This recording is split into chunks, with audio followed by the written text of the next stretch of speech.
everybody, it's Kelly and I'm back with another layout today, and I'm doing a layout about this coffee cup.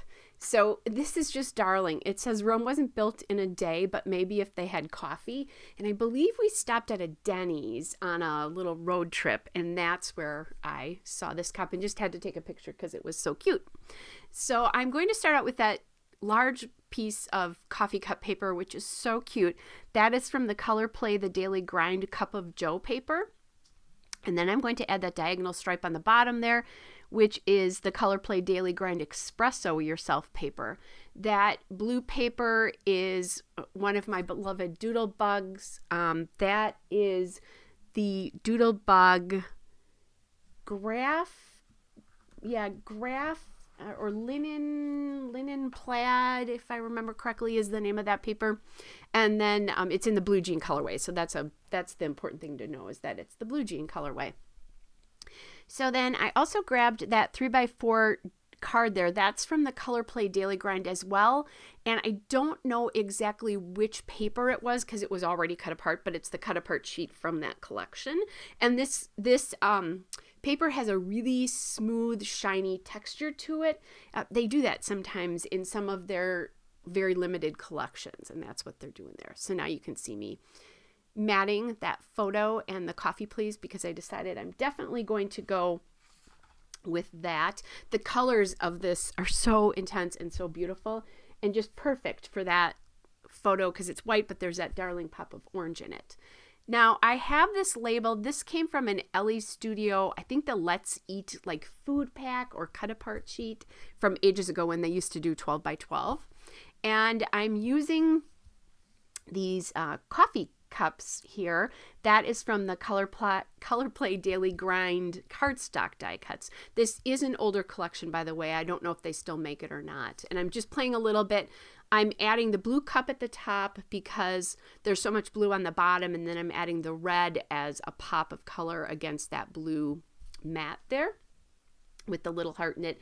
And then I really like these flowers, and I'm like, well, should I use both of them on a layout? And I'm like, yes, you should, because we shouldn't save stuff, right? Otherwise it just sits in our stash versus actually being on our layouts. And this is a layout, unlike I scrapbook, probably 2/3 of my layouts are actually for my grandkids, so I don't see those layouts in the end. You know, they eventually they keep them. I do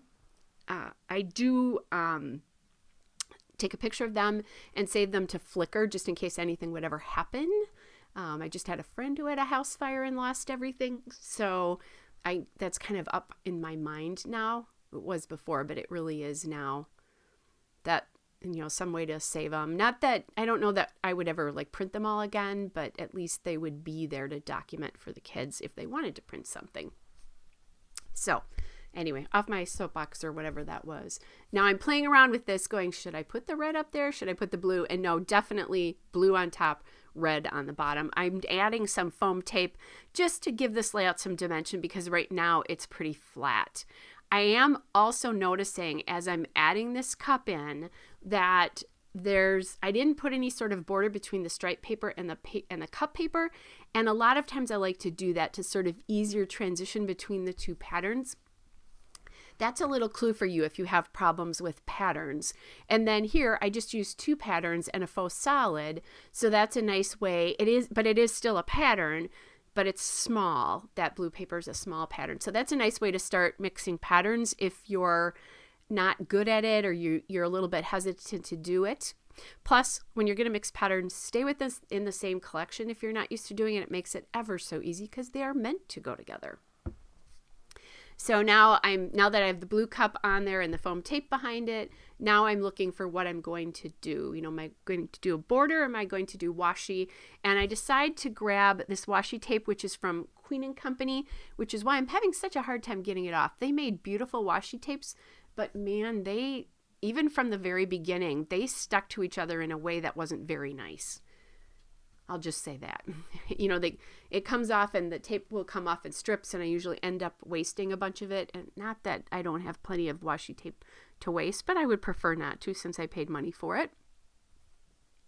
So, and this does a nice job of coordinating with the brighter reds in this you know, the stripe paper and the cup paper both have some really nice brighter reds. Since I already have that matte glued down, I'm just putting a piece down and I'm kind of hiding it there, kind of making it long enough, and then hiding it behind the mat, and then I'll wrap it around. Now, the other thing is washi is at some point, you know, partially transparent most of the time. And I'm looking at that and I'm not loving as much of, I don't want to see as much of the pattern behind, because the pattern is fairly busy. Both of those patterns are fairly busy.